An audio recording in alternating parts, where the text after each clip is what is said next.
Hi folks, welcome back to the Plain Fun RC channel as we continue our update on the Richmodel Long Easy.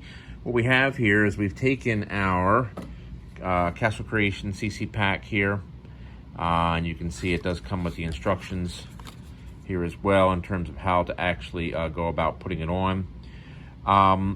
So real quick, for those who have never done it, let me just tell you how it's done. So you're just going to cut off a little bit of the wire. You can see it there.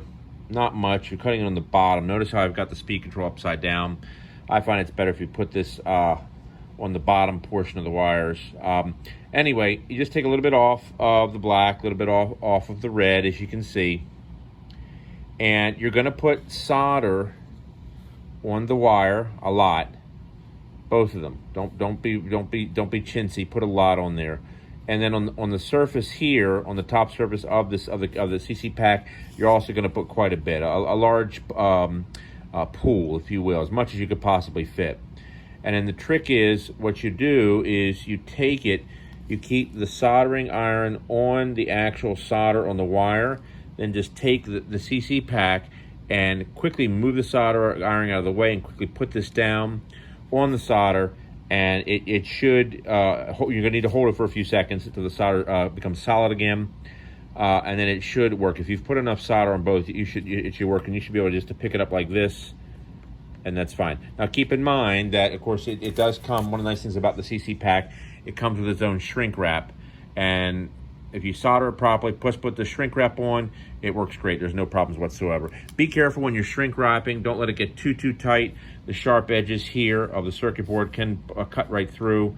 I do wish they would just slightly round these edges, because that would eliminate the problem. So just be careful when you're using the heat shrink. You just need it tight enough so it stays in place. So that's the CC pack. And then now we're going to go ahead. We've already soldered up the extensions. Instead of going with the Castle Creations plugs here, these will handle up to 200 amps. I don't need quite that much.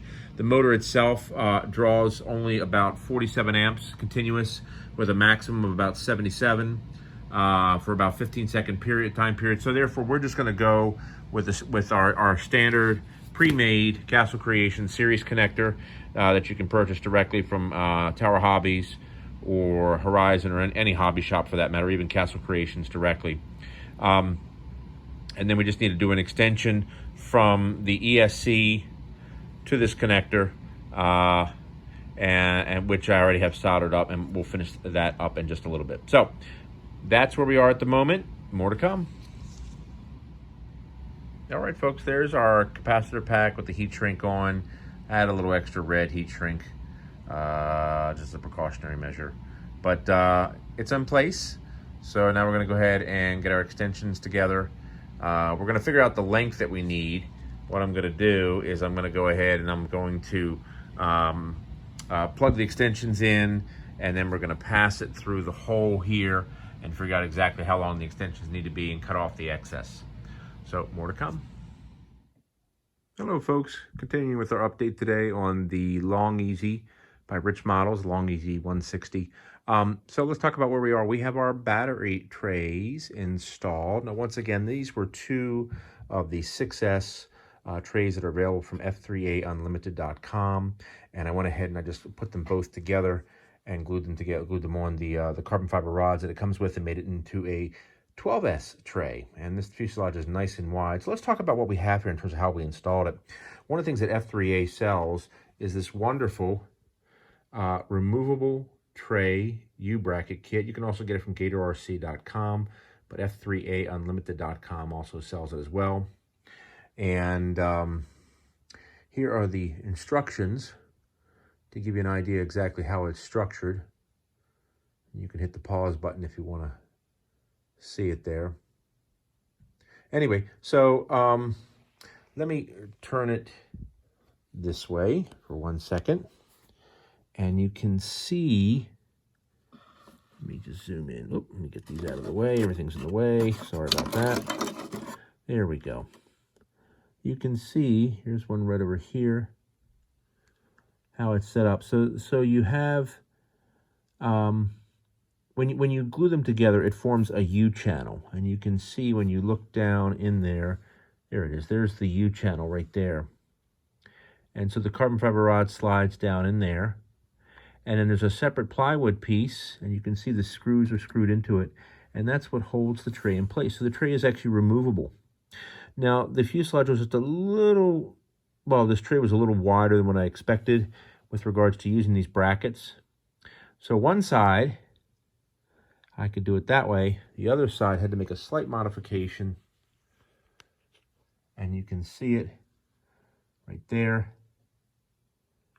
And then the other one is right there. The only other thing I had to do here is I had to put a little, and you can see it, let me zoom in a little tighter.